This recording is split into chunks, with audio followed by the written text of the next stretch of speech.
बड़े शहर एहसास तन्हाई को बढ़ाते हैं। आदमी भरी बज़म में तन्हा रह जाता है। शायराना फसाहत तो रही एक अलग बात, फिर फूलों की महक, दिल से निकली हुई फरियाद, आसमान चीर देने वाली किसी गरीब की आह और चिराग से उठने वाला धुआं भी। जब बेमंजिल होकर फ़ज़ाए वसीत में कलील हो जाए तो इस आदमी का क्या हशर हो जाता है, जो किसी ख्वाब के ताक़ुब में जमहूरियत की आस से दिल लगा लेता है। हर इंसान के कुछ ख्वाब होते हैं, इसकी आरज़ुएं होती हैं। लाहौर से मुराद कौन सा शहर है?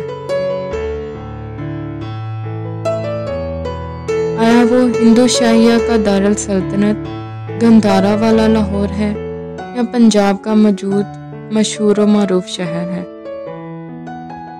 लेकिन इस सिलसिले में चूंकि मौजूदा अहद के मौरखीन ने तवज्जो नहीं की,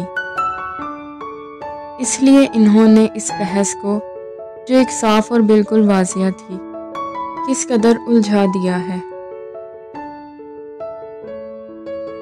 वो तारीखी तौर पर लाहौर की क़दामत का जिक्र करते हैं, नतीजा तारीख व हक़ाइक़ के खिलाफ निकालते हैं और इशारा लाहौर पंजाब की तरफ देते हैं। और यही वो मकाम है जहाँ से एक अजीम तारीखी गुमराही का दरवाज़ा खुल जाता है। लाहौर के सिलसिले में तारीख़ फ़रिश्ता ने जिन मकामात और दरियाओं का जिक्र किया है, वो तमाम मकामात और दरिया गंधारा में अब भी उन्हीं नामों के साथ पाए जाते हैं।